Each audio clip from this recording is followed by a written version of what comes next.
नमस्कार दोस्तों, मैं डॉक्टर हरे कृष्ण प्रधान, एमडी मेडिसिन। आज हम डिस्कस करेंगे सेक्सुअल डिस्फंक्शन के बारे में। सेक्सुअल डिस्फंक्शन एक यौन रोग है। ये महिलाओं और पुरुषों दोनों में से किसी को भी हो सकता है और ये ज़्यादातर लोगों में 40 के उम्र के बाद होता है। सेक्सुअल डिस्फंक्शन मूलतः 4 वजह से होता है। सबसे पहला वजह जो सबसे कॉमन है वो सेक्स की इच्छा की कमी। ये महिलाओं और पुरुषों को दोनों को ग्रसित कर सकता है। दूसरा होता है सेक्स के स्टिमुलेशन या उत्तेजना की कमी। नॉर्मली सेक्स का डिज़ायर तो होता है, लेकिन जो समुचित उत्तेजना सेक्स के पूरे साइकिल को कंप्लीट करने के लिए चाहिए होती है, उसकी कमी होती है। तीसरा जो होता है वो इजैकुलेशन या वीर्य के बाहर निकलने की जो दिक्कतें होती है, जिसको हम इजैकुलेशन डिस्फंक्शन कहते हैं। ये या तो प्रीमैच्योर होता है या समय से पूर्व होने की समस्या होती है, या फिर सेक्स साइकिल के दौरान बहुत डिलेड या लेट में वीर्य के बाहर निकलने की दिक्कत होती है। और तीसरा होता है क्लाइमेक्स के दौरान या संभोग के या चरमोत्कर्ष के दौरान वीर्य के बाहर न निकलने की वजह से हो सकती है। अब इस बीमारी के मूलतः 2 कारण होते हैं।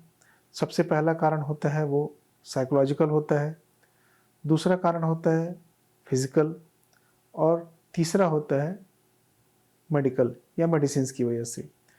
तो साइकोलॉजिकल कारण जो होता है वो सबसे कॉमन होता है। वो ज़्यादातर आज के मॉडर्न युग में स्ट्रेस, एंजाइटी, नींद की कमी या फैमिली प्रॉब्लम्स के कारण हो सकते हैं। दूसरा जो कॉमन कारण है वो फिजिकल होता है। फिजिकल कारण 2 तरह के या 2 कारणों से हो सकते हैं। पहला कारण है मेडिकल बीमारी, दूसरा कारण है व्यसन। तो मेडिकल बीमारियों में सबसे कॉमन डायबिटीज़ है, हाइपरटेंशन है, किडनी, लीवर या लंग या ब्रेन के डिसऑर्डर्स ये बीमारियां होती है। और व्यसन में शराब का सेवन एक मुख्य कारण है सेक्सुअल डिस्फंक्शन का। अब आज के ज़माने में डायबिटीज़ और हाइपरटेंशन बहुत ही कॉमन है और इसमें बहुत सारी दवाइयाँ हम लेते हैं या डॉक्टर्स प्रिस्क्राइब करते हैं। तो कुछ ऐसी दवाइयाँ भी होती हैं जिनकी वजह से सेक्सुअल डिस्फंक्शन हो सकता है। मसलन हाइपरटेंशन में जो यूज़ होने वाली दवाइयाँ हैं जैसे बीटा ब्लॉकर्स हैं या अल्फ़ा ब्लॉकर्स हैं, ये सेक्सुअल डिस्फंक्शन के कारण हो सकते हैं।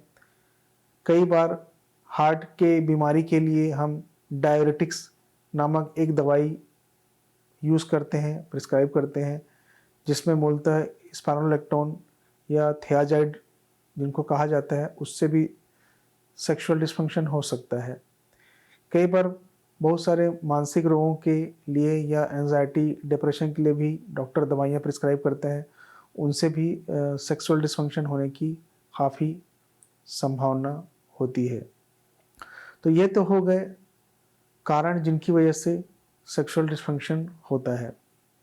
अब हम आते हैं इनके इलाज के तरफ। तो साइकोलॉजिकल कारण जो होते हैं सेक्सुअल डिस्फंक्शन के, उसमें नॉर्मली डॉक्टर की सलाह और काउंसलिंग से ही ज़्यादातर लोगों में इस बीमारी से निजात पाई जा सकती है। दूसरा जो कारण है बीमारियां जैसे कि डायबिटीज़, हाइपरटेंशन। इसमें डायबिटीज़ और हाइपरटेंशन पूरी तरीके से अगर कंट्रोल कर लिया जाए तो भी सेक्सुअल डिस्फंक्शन की समस्या से निजात पाया जा सकता है। और तीसरा जो कॉमन कारण मैंने आपको बताया, दवाइयाँ, जैसा कि हाइपरटेंशन में, डायबिटीज़ में, बहुत सारे साइकोलॉजिकल बीमारियों में जो दवाइयाँ यूज़ होती हैं, उसमें से कई दवाइयाँ हैं जो सेक्सुअल डिस्फंक्शन कराती हैं। अगर आप ऐसी कोई दवाइयाँ ले रहे हैं जो सेक्सुअल डिस्फंक्शन करवा सकती हैं, तो आप डॉक्टर की सलाह लेके उन दवाइयों का रिप्लेसमेंट या सब्स्टिट्यूट भी ले सकते हैं।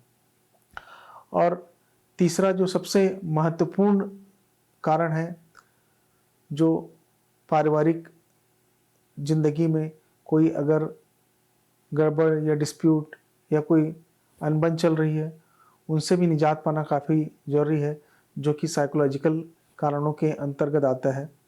तो प्रॉपर साइकोलॉजिकल काउंसलिंग या साइकियाट्रिस्ट की सलाह या पार्टनर आपस मिल के इस कन्फ्यूजन या इस दिक्कत को अगर दूर कर लें, तो इससे भी सेक्सुअल डिस्फंक्शन की बीमारी से निजात पाई जा सकती है।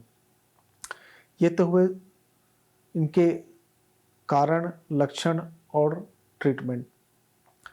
अब इसका प्रिवेंशन कैसे किया जाए?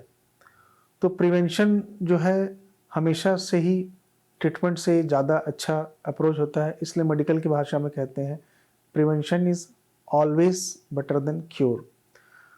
तो प्रिवेंशन के लिए regular physical activity, diabetes control, family के बीच में सौहार्द संबंध, ये बहुत ही इम्पॉर्टेंट है और ये ज़्यादातर समय ये इग्नोर कर दिए जाते हैं।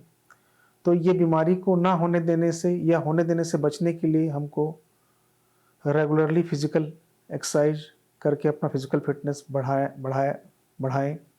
उससे भी इस बीमारी से काफ़ी हद तक निजात पाया जा सकता है।